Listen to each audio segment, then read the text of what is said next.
Ag Bioscience, the #1 ag tech podcast globally, is now available on video. Hear from leaders and innovators across food, animal health, plant science, ag tech, and agriculture. Mondays at 6 a.m. on YouTube or wherever you get your podcasts. While you're there, subscribe and leave us a review. It's the Ag Bioscience Podcast with Agronovis Indiana. Get more information at agronovisindiana.com. This is Inside Indiana Business Radio on demand for Friday, August 21st, 2026. I'm Gary Dick. Governor Mike Braun is calling on Merrillville-based Northern Indiana Public Service Company to, quote, pick up the pace on efforts to restore power to tens of thousands of customers who remain without power due to last week's severe storms.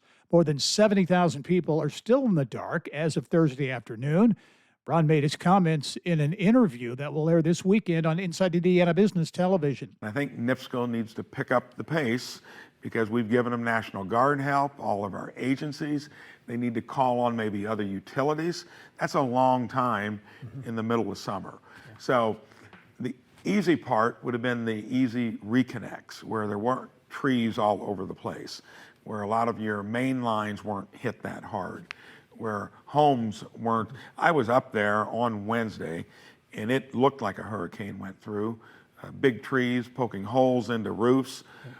That is what's lasted the longest in terms of getting back, in terms of reconnected. Braun said the state continues to work to secure a major disaster declaration from the federal government.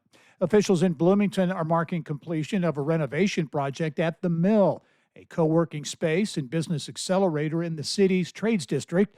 Amplify Bloomington, which operates the Mill, said the project adds about 30 workspaces, 3 new private offices, and a rebuilt event space.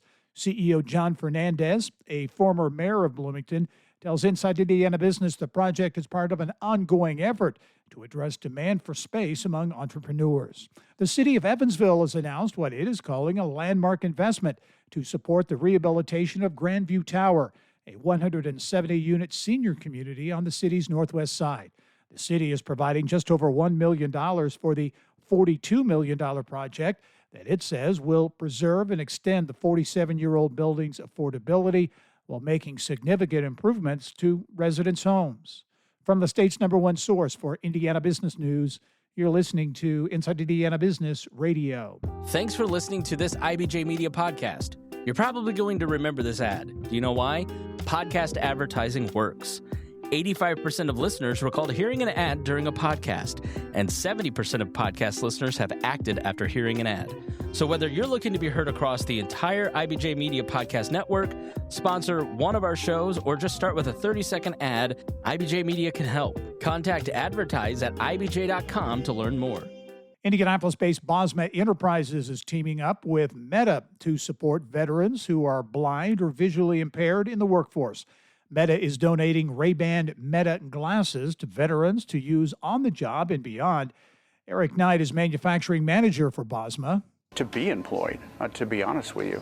I'm a blind veteran or highly visually impaired veteran seeking the opportunity to become employed. Now you have the skills or the technology piece that helps and supports you so that you can be employed, gain employment. Meta is donating 130,000 Meta glasses to veterans across the country. Three Rivers Health has announced plans to build a new medical office building on its Three Rivers, Michigan campus, a step toward the hospital's recovery following a severe storm that damaged portions of the campus in March. The $23 million facility will replace 3 buildings that sustained extensive storm damage and are being demolished. A Fort Wayne leader who played key roles in parks and redevelopment efforts, including the Franke Park Renaissance and the North River Mixed Use District, is stepping down after nearly 20 years on the job. Redevelopment Director Alec Johnson plans to join Rock Design Associates, a national landscape architecture firm. This is Gary Dick for Inside Indiana Business Radio on Demand.